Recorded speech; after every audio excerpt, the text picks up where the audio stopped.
Once again, it's a privilege to be welcome into your homes. Today we are reading from Matthew chapter 12, verse 1 to 8. Jesus was going through a field of grain on the Sabbath.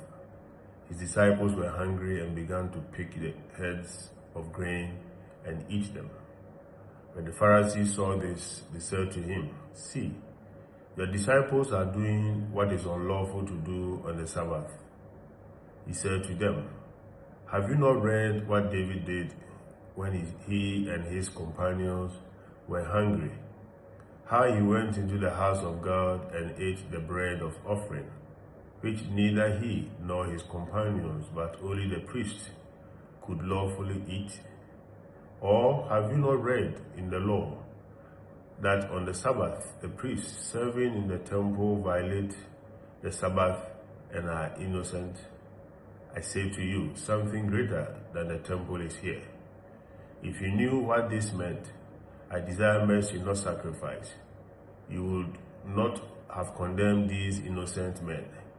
For the Son of Man is the Lord of the Sabbath."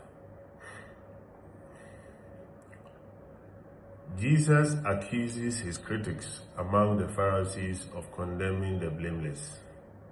They condemned Jesus' disciples for plucking corn on the Sabbath to satisfy their hunger. They would have regarded such work as a form of reaping, which was forbidden on the Sabbath.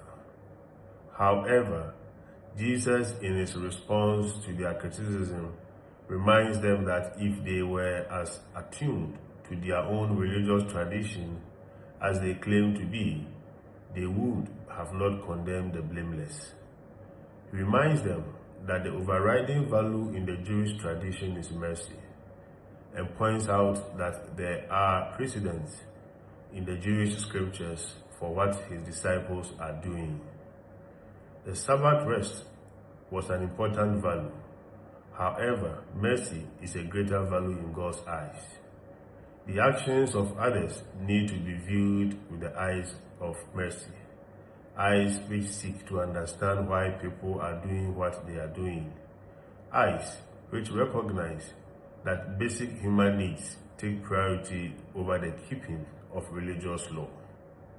The failure to look upon others with eyes of mercy often results in the condemnation of the blameless.